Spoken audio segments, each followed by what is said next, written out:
Don't get condescending with me. Because you came back 3 years later after I rejected you the first time to again ask me for fucking sex. You set a boundary, like a clear boundary, and you tell somebody, no, like it's not off the table, but it's not something that needs to be readily thought about, and they keep pushing it, you need to walk away. Just done. They're done. What's up? And welcome to Thursday Bitching Hour, where if it's on your chest, we can get it off. Welcome to Dwejiland. It's your local Dweji. How you doing? So today I wanted to talk about being black in Colorado. And not just being black in Colorado, but like being black in Colorado and not being like the stereotype, I guess, for lack of a better term. I tried to find one. Brain said nah. So yeah, it's one of those things. So I grew up in like a more black neighborhood for elementary school and like the first 2 years of middle school, but like it's pretty much how my family speaks as it is. So I used to get made fun of in like elementary and middle school for, not fitting in, not being the norm, came from a really Christian house. We couldn't listen to like basically anything. So they'd be like, you don't know this artist, you can't do that, you've never seen this movie. And I'm like, no, we're allowed to watch Disney and Lifetime. PBS Kids. Like even in middle school. So really sheltered and constantly getting made fun of because it's like, well, you don't fit the norm. You don't fit the narrative. So they're all like hooting and hollering and calling people the N-word. And I'm just like, it took me till well into my 20s to like even dabble with it a little bit. And even now to this day, I'm just like, I don't super like it. Like you can tell when I'm really angry though, because that's when it comes out. But for the most part, I'm like, I just try not to say it because I just don't like that word.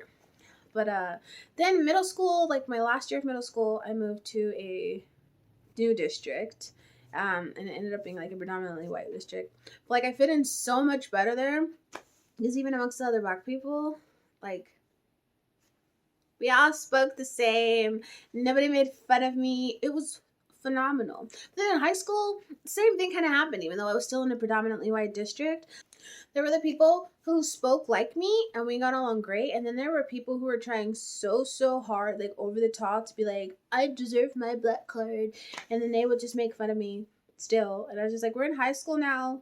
Like, yeah, I like anime. Yeah, I like Japanese culture. Yeah, I would rather take Spanish. Like, it's grow up, guys. And then it's like, so I had joined like this like dance group or whatever because I was just like, yeah, I'll meet other black people, it's fine. And then you got made fun of for like not being interested in stuff. Like, I'm so sorry, I don't give a fuck what Jay-Z's doing. Like, anyway. So it just, I don't know, it was like a dichotomizing scenario for my childhood growing up black in Colorado, because it's like when I was around other black people we were all just like, I don't know fuck about your labels. Like, this is my skin tone. Yes, I have melanin, but I'm still gonna do what the fuck I want. Experience was phenomenal. Of the utmost. Like, yes, definitely here for it. This experience is great. And then when I was around the people who were like trying so hard to fit into what are normal stereotypes, it just wasn't it. It was not it. Like, it made me push more away from even wanting to learn like black history or black culture or anything like that when it's black people telling you that you're not enough. Like, I was just not a fan of any of that. So college was a lot better because, again, I was just mostly separated or surrounded by people who were just like, regardless of race or whatever, like if you were cool, we're cool, and if you're awful, then fuck you, go over there. Like, nobody was judging me for what I was into or what I wasn't into. So it was a lot more like, I experimented a lot more and I learned a lot more like black culture because I was around people who were like, oh, this is just what I'm into, or like, this is blah, blah, blah, blah. And I'd be like, oh, okay, that's fascinating. Like, tell me more. Or like, oh, you really like that movie? Okay, I would give it a try because like, you're a cool person. Like, that's when my horizons broadened a lot more because I wasn't around people who were like super judgy, like, but you're black. Why do you like Japanese? Why are you watching anime?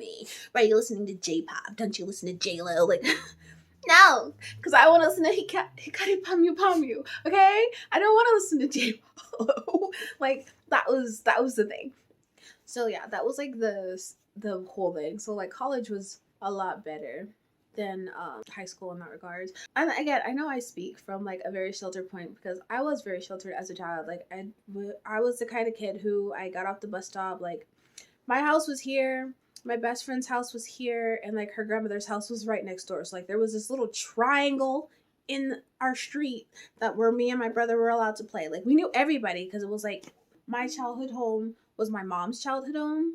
So like we knew everybody. My mom knew everybody, but like still like that helicopter protective parent, which I'm so grateful I had. Well, like a lot of like really messed up experiences that people that I know have had, like I didn't have any of those. So super sheltered. Very grateful for that. But so yeah, like we just couldn't do a lot, all of that stuff. But it like worked out. Like a lot of like the role models that I had growing up were like business owners or very successful or in whatever field that they're going into, like, managers, all of that kind of stuff. So it's like I didn't grow up seeing Black people struggling and seeing Black people wanting for. I saw how homeowners. I saw, again, even if it was like one of our like closest neighbors, he lived like 2 houses down from us. His name was Pumpkinhead. That was his nickname. I don't know his real name, but everybody called him Pumpkinhead. And he owned a business. He had this cute little like Afrocentric shop where it like showed like Black art and like Afrocentric like children's stories and like angels and all that other stuff. And it was like the greatest shop. Like whenever mom was like, "Oh, we're going to the store," I'd be like, "Can I go to Pumpkin shop?" Like I had like a Native American puzzle from there. Like so it was great. So like that was what I saw. Like even within my family, like my aunt has worked for her job for like longer than I've been alive. My other aunt was like working in nonprofit, but it was like Native American nonprofit in New York City and like managing like that kind of stuff and doing really well. My grandmother has owned her own businesses, and was an RN, like teaching registered nurses when I was growing up. So we would go visit her at her work when like in between the classes she was teaching. Those were the kind of people that I was around. So that was the molding of my Black experience, because between seeing people who are close to me doing well, and also maybe just because I was sheltered, but like I never really had any racist experiences. I hear that there are some people who can do it, but like one of the big things I really like about Colorado is that it's not like a white only kind of a state. It's more just kind of like a don't be a douche kind of a state. So, it wasn't like, oh my gosh, like I have to blah, blah, blah, blah, blah. It's literally just like, I didn't think about my race. I was just like, I want to do this. And so that's what I did. And like, there wasn't people who were like, you're Black, you can't do this. Except for, again, other Black people that I was meeting. So I don't know. I know I very much, I try to be cognizant of the fact that I am coming from like a place of privilege, because like, I was always surrounded by people excelling and preaching the narrative of how they got there. So like I didn't come from a narrative of like lack or like, oh, I can only do such and such and such and such. Like I came from being surrounded by people who were like, you can do whatever you set your mind to. If that's what you want to do, go ahead. Like your family's behind you, will support you. And then even when I got into jobs, like a lot of the people that I gravitated towards working with, I worked at a retirement community. And one of the girls that I used to work with, I'm still friends with on social media, and she now has her own hair business. Like she sells hair, she does braids, she does her hair, has her own salon, and is doing her thing. Another person that I used to work with actually was my hairdresser, and like I was going to her when she was first starting up, and now she's doing amazing entrepreneur things. Like I don't know. I don't know. It's one of those things where it's like, just like with any other state, I'm sure that you can find people who are going to be like me. But for the most part, fortunately, Colorado has not provided that experience for me and a lot of people that I know. And I don't discriminate by who I hang out with. So maybe I just always have been fortunate and God's brought like positive people into my life. So I don't have to be surrounded by all that negativity or whatever. But being Black in Colorado is just like being anybody in Colorado, as long as you're not a shit person. Like if you're toxic and constantly starting drama, yeah, you're not going to necessarily have the best life, but like that's not a race thing, that's just a personality thing. I will say, as far as being like kinky and Black in Colorado, it's a whole fetish thing. or at least from my experience. I will say a lot, like I know a lot of people who are in very healthy like interracial relationships. I just necessarily have not found that yet. It'll be my time when it's my time. And I'm also like not excluding black men. Like this is definitely not a that. Like I'm not a like, oh, I only like this and I don't like that. I'm literally very much a like, I like you, we vibe. I'm demisexual. So for me, it's like, oh, like if someone's aesthetically pleasing, I'm gonna tell them they're aesthetically pleasing. Because one, I'm demisexual, two, I was an art major. So if like your face is very symmetrical, I'm like, ooh, aesthetically pleasing. Yes, that's the one. But if I don't know, if your personality is being like, I don't have like a specific type, it makes my friends so pissed off when they try to hook me up too, because I don't have like a specific type. So like they'll show me one guy and I'm like, ooh yeah, he's sexy, I like big guys. And they'll show me another guy and I'm like, not really my type. Show me a guy, oh yeah, I love him long and thin like a beanpole. Show me another guy, not really my type. And it's like, it's so frustrating to find you someone. I was like, because I'm very much like, I like what I like, but I have to see it to know if I like it. And just because I see it and I like it doesn't mean that I actually like it, because I'm also demisexual. So like, and it gets really frustrating too I will say being demisexual in Colorado is a lot harder than being black in Colorado for me personally.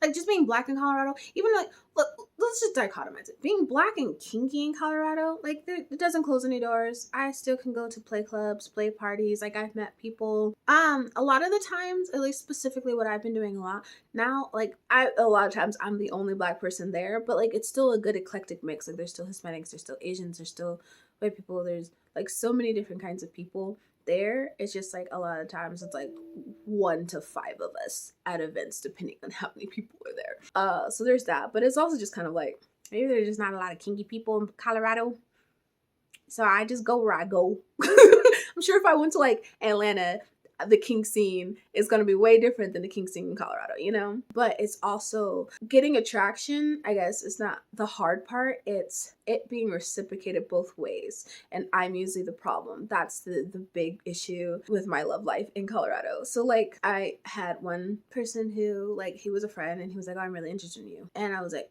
oh, okay, like sure, why not? But like kissing him was like kissing a dry fish. It was weird and awkward, but maybe it's just because I'm awkward.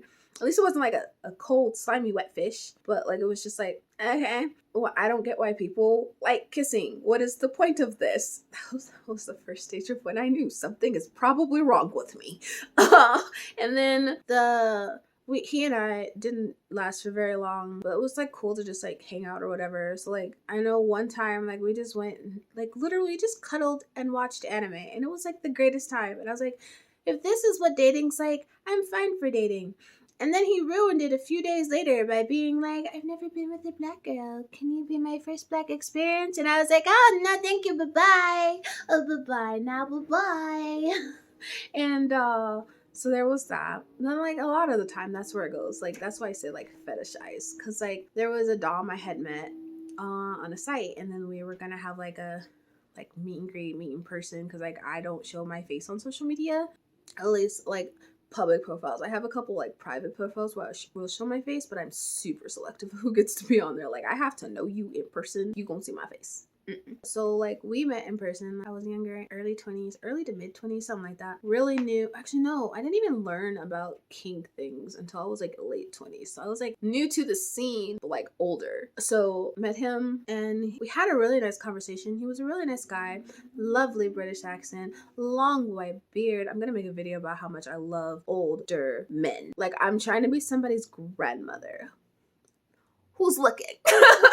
But so he was great. Like on paper, everything was good. We had some conversations. It was fine. And then he did the one thing that always kills things for me. People claim that they understand demisexuality, but they don't understand the spectrum of it. So sure, you might have come across a demisexual who's closer towards regular sexual. So it takes a lot less effort. I feel like I'm probably closer towards the asexual side of things because it takes a long time. I'm not like sex repulsed or romance repulsed, but it takes a long time for my brain to be like, yeah, okay. And 9 times out of 10, people stop trying and start trying to push boundaries way too soon. So then my brain automatically is just like turned off. And then once my brain's turned off, it does not turn back on. And I've learned the hard way to just let it go. So literally like we met in person. We spent like so much of the time, as I've mentioned in the video, being like, oh my gosh, you're just so pretty. And I'm just like, okay, but that's not why we're here. We're trying to negotiate to see where this is gonna go. And then another thing for me was like, he was like, like, I get that you're demi, and like, like, I put on my profile, like, I'm not sexual. Like, I'm not going into this being like, yeah, we're gonna have all the sex. Like, most of my dynamics are non-sexual. Like, if sex happens, that means I trust you. But no. So we went into that, and he was like, I know you said that, but like, sex is really important to me, like, really important to me. So like, are you like, would you be against it? Because like, it's really important to me. And I was just like, I'm not opposed to it, but it's not the main thing I would be going in for. And like, it would take a while, but it's not off the table completely. He was like, okay, I understand that. But then he just like kept mentioning sex. And I was like, when to get to that point where somebody just starts feeling like they're pushing sex, like, I just check out at that stage, and you should just check it out that stage too. Like, if you set a boundary, like a clear boundary, and you tell somebody, no, like, it's not off the table, but it's not something that needs to be readily thought about, and they keep pushing it, you need to walk away. Just done. They're done. That was the thing that was like the turning point for me of what made me, because I was like, I'm not going to go through another relationship where I just like ignore all of the like, but sex is important to me stuff, so then I can then get can you be my first black girl experience? Like, no. If that's what you want, then don't go for somebody who's saying that they don't necessarily want sex. Just don't do that. Just don't do that. So yeah, shortly after that conversation, clearly I was like, this isn't gonna work. This isn't for me. So that was that one. They always come back too, because like years later, he popped back up on the site. I had changed my like username, but I guess he was just scrolling through his freaking message history and found me and was like, oh, hey, like, how are you doing? It's been so long. And I was like, oh yeah, I'm good. Like, how are you? And he was like, oh, I'm so good. Like, blah, blah, blah. Talked for a little bit. I was like, so would you be interested in letting me have a black experience? And I was like, no, that's not something I'm interested in at this time. And he was like, okay, well, good luck finding somebody. And I was like, don't get condescending with me, because you came back 3 years later after I rejected you the first time to again ask me for fucking sex. Fuck you. So that is 1000%. Like, that's my black kinky experience in Colorado, is literally just, oh my gosh, your skin is so smooth. Can you be my first black experience? I thought I chipped my tooth. It was lipstick.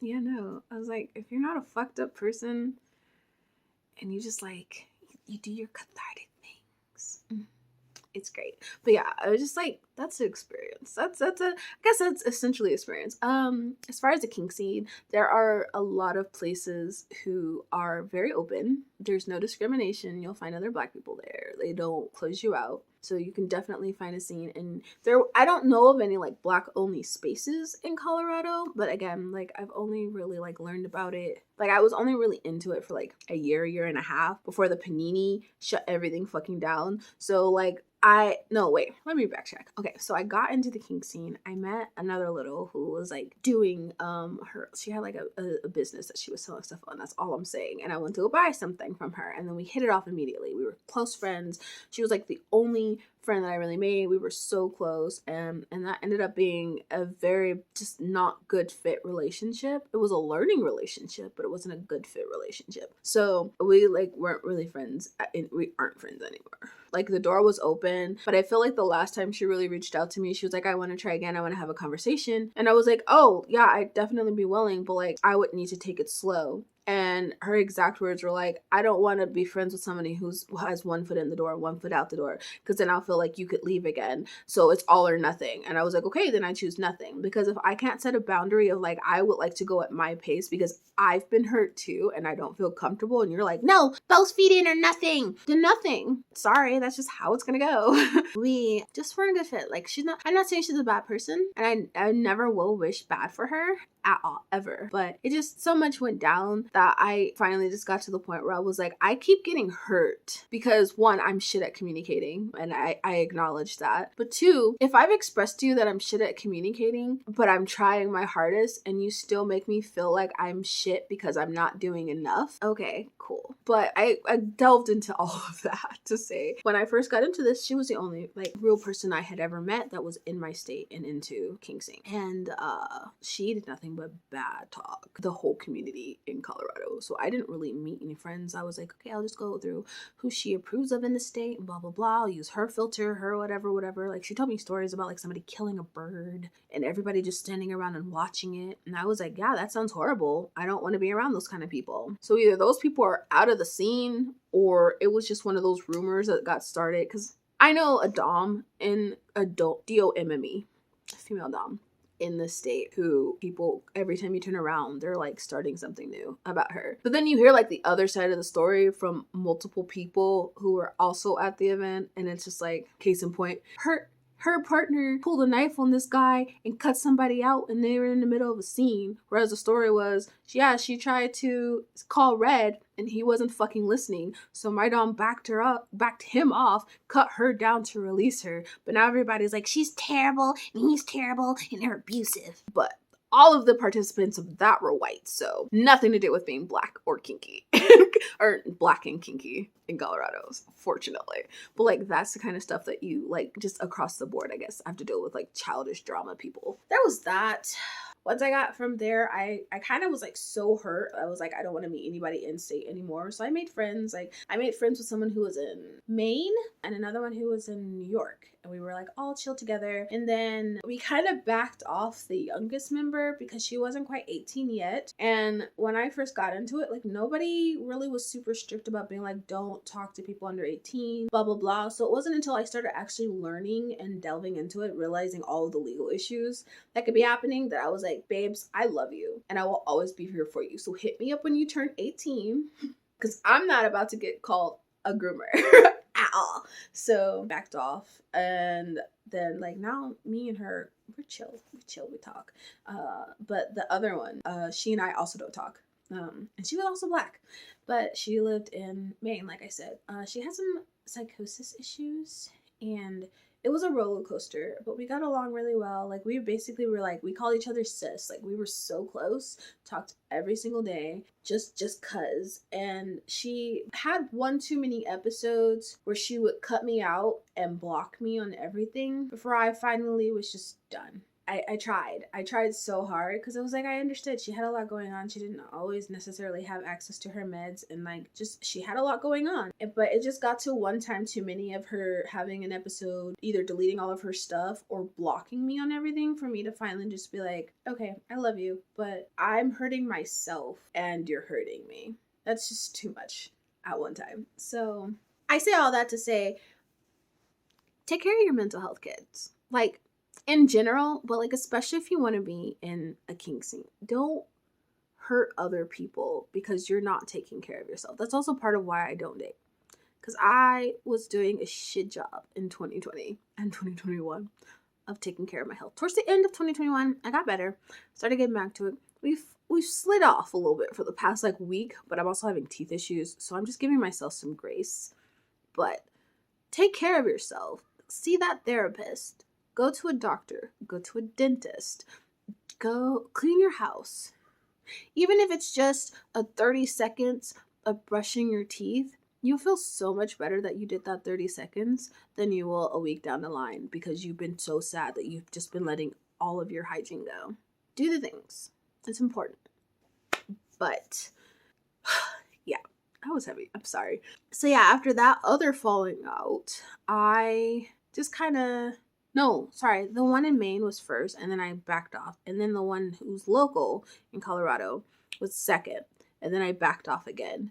And then I was just like, I just won't try again. Whatever. And then I stumbled across the current... I started looking for other local Colorado, because I was like, even if I don't meet people in person, at least I can be like, oh, there's cute people doing things in my state. And so one of the ones I followed, she was having a birthday party. And I was like, oh, heck yeah, I'll go to your birthday party. She didn't even end up going. It was like an ice cream social that was supposed to be a birthday party. So like, I brought her a birthday party present off of her wish list and everything. But it was like an ice cream social. And then that's when like my first toe in the door as far as other locals, littles, and kinky people. But as far as other kinky people, like that was my first like toe in the door again after like a few years of being like, fuck this, like everybody's toxic. I don't want to talk to nobody. So it was fun. It was an ice cream social, and then like that will make me put my toe in the door, and then make me be like, oh, I kind of want to find more events, more places to go, more people to meet, all that kind of stuff. And so I did, and the rest is history. And now I have this great group of people who are just all so kind and welcoming and open, and like there's no toxicity. It's like a drama-free zone. We're all inclusive, like trans, black, white, straight, gay, like whatever. As long as you're not trying to like be negative or like tear somebody down to make yourself feel better, like come on, let's have a party. And I love it. And getting to this point right now just makes me feel so happy that I tried again. Because I could have just been like, I tried twice and everybody sucks. And I'll just stay at my house and color alone. And I'd be happy because I stayed by my house. But like, it's just like nice. Because even with everything going on, with the panini press, we had some virtual tour munches, so it was like nice to just be able to go on a Zoom call. We'd all be in our own houses having food, but like, you know, we still got that community, and we got to talk to each other and be like, oh, when this is over, I'm gonna show you this in person. I can't wait to hug all of you. Like, it's so great. And it's like, that is the environment that I enjoy about Colorado. Because again, just from my own lens, I have not really had to experience people being like racist or, you know, trying to make me feel like I'm less than because I am Black. And so I know I am fortunate and I am coming from a place of privilege in that sense, but I don't think I've ever really heard like stories of people having to deal with people being racist to them in the state either, fortunately. So maybe I just am not looking in the right places. I don't know. But I will say a lot of the problems that I've had have come from just other Black people trying to put me in a box. That was most of the issues that I've ever had growing up. And yeah, because it's funny because people are like, you know, oh, Asian culture, like Asian people are racist to Black people, blah, blah, blah. I live in the fucking Asian market. I have never had I guess just in general, I have never had, aside from in California, but that was also my fault. I've never had like security follow me around or like watch what I'm doing because I look suspicious. And again, in California, it was my bad because I kept going in my bag and getting my phone, texting the people at the hotel room to see if they wanted anything because we went to this little Asian market that was by our hotel room. Putting my phone back, pulling my phone back out, texting, putting my phone back. So I kept going in and out of my bag. So of course that looks really freaking suspicious. Dumb little early 20s me who lived a sheltered life. So, but like, and then even that wasn't like a bad experience because hello. I like freaking, they like when we were leaving, the guy was like, oh, hey, like, can we search your bag? And we were all just like, well, it was just me and my other friend who's, I don't want to get her ethnicity wrong, but she's not American born. Polish. She's Polish.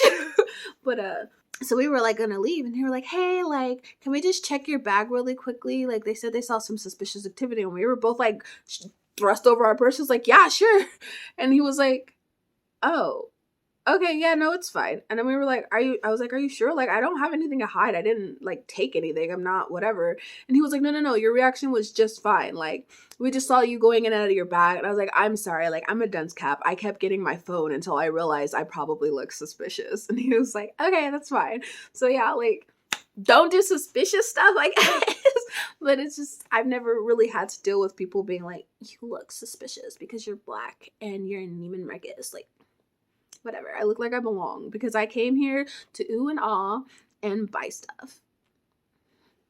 I mean, just, yeah.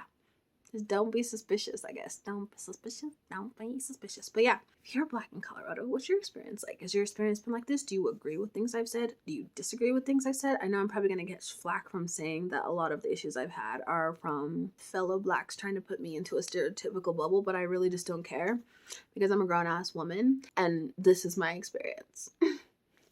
You guys, take care. Be good. Wine with me. Wine and dine. I think next time I might actually pull out my ring light and film at nighttime. or at least later in the day, so I can actually open a bottle of wine and wine with my wine. Yes. Anyway, take care, stay blessed. Bye.